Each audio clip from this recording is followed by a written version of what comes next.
course the transformations are always unusual, because there's lots of kind of hiding and smoke and mirrors, because how do you get like one giant piece to basically disappear?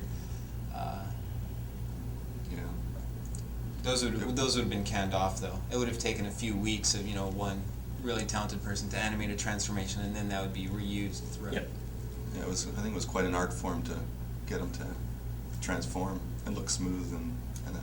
Because like Dustin said, hiding a lot of scaling, like shrinking objects And they actually transformed how the toy transformed, which I think is actually kind of cool. Like, it wasn't just kind of make it up as you go. Like, they actually had to, really go over the mechanics of how the toy worked. So they stuck as close to that as possible. I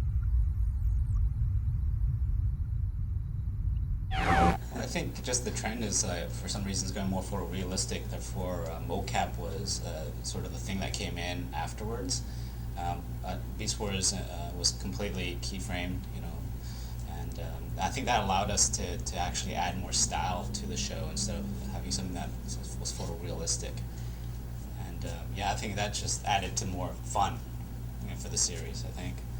Oh yeah, and they did have a lot of really interesting characters, which is a great thing to, if you have the chance to work on, because the voice actors generally were quite good. Like Jim Burns was one of my favorites. He was the voice of Inferno. And so there was a lot of very unique characters, whereas in a lot of cases with, other franchises, they're very strict with what you're able to do with those characters, whereas we had a lot of freedom to develop character. So as an animator, you can really put a lot of personality in. I think as well, for us, like for a lot of us, it was our first sort of attempt at animation. And so we were all kind of learning at the same time, and learning, animation techniques and trying to apply principles. Like there wasn't really any squash and stretch, or that much squash and stretch. It's like classical animation in Beast Wars. Like everything was kind of, because they were transmetal or whatever, it was more rigid, and so that affected the style as well. Yeah, which is actually a good thing for an amateur animator, is because generally, animation before it's smoothed out will look somewhat robotic. So in most cases, a first or second pass would actually look how it was supposed to look. But if you're animating a human, you'd have to go further than that. I guess it's, in a way, it's like watching grass grow. It's, you plant your seeds and then you just kind of wait till the flowers or the, plants start sprouting, and then, because it takes a long time, right? It's not like with an actor, it's all spontaneous. Like, can you try with a little more of this, more of that, and they'll like show it to you right away or something, right? With an animator, I guess you gotta almost, you gotta describe it to them in timing as well. So you got 10 frames to do this. Here's an emotion here that we've got to hit this beat, and then the animator will go ahead and do it, and then bring it back, and then we'll cut it into the show, and then we'll just kind of look at it in context with everything, and then we'll decide what amendments we'll make to it. So it's very non-linear in a way. You could go back and fix things and adjust certain performances and I guess stances or even like body language and all that. It's really important in animation, right? It isn't all just performance through what we called Grin at that time, was the lip sync program that we used. There was a lot to do with posing.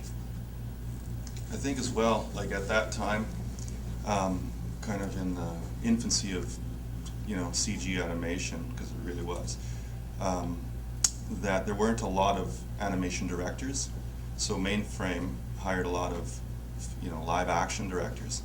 So this was like sometimes their first experience in the CG world and dealing with animators and that. So, there was a whole bunch, like John Poser, Trent Carlson, Cal Schumacher. And so, like, I remember one of the directors, like, he asked me to do a fight sequence of, I think there were like 6 characters, and he said, okay, I just want you to feel, what are they going through, what are the emotions there, and we'll just kind of, first of all, you just animate the whole thing in a wide angle, and then we'll cut in for close-ups.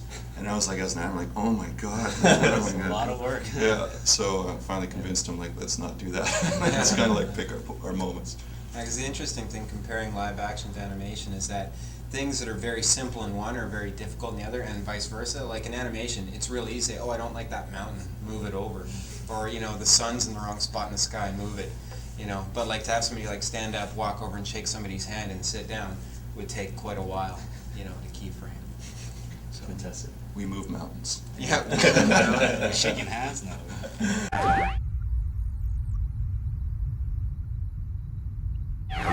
Well, I think at the time, like it wasn't as departmentalized as it is now. Like right now we have modeling department, effects department, lighting department, rendering department. Like at that time, I think we did have a modeling department, but we did, incorporate a lot of that. Like people were responsible for their shot from the beginning to the end. Sometimes if you were missing a prop, you'd have to make it yourself. And the same with effects. Like if it was a unique custom effects, like so, as a animator slash modeler, everything you get sort of well rounded, and we were also under the gun as far as the timeline. Like I think every show was about 8 weeks, roughly, and like a 25-second quota. So that's including everything from beginning to end. So I think it just made you faster and like just a bit more experienced.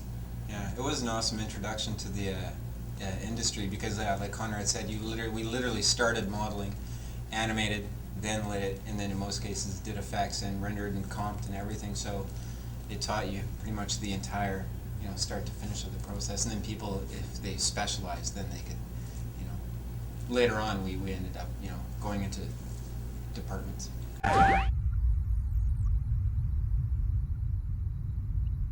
Anything with Jim Burns' Inferno was a blast to animate because he's always laughing and screaming. But the most memorable for me, I think, would be Megatron. He's like skating because he had wheels on the bottoms of his feet, and he's just kind of like doing this kind of like really lackadaisical kind of ice skating routine. Which is pretty awesome. Yeah, I think it would be Megatron for me. He's just so flamboyant. He just enjoys being himself, and it's wicked. Right. I like Megatron. I also liked Rat Trap just because of his voice acting, because he was just kind of over the top, kind of like this, I don't know, pseudo Bronx sort of voice. Yeah. And I remember this one show that we did with one animator, Wade. He actually made Cheater fart in a couple of scenes, and he even had effects, like the little particle effects. They're like, Cheater, whoa, dude.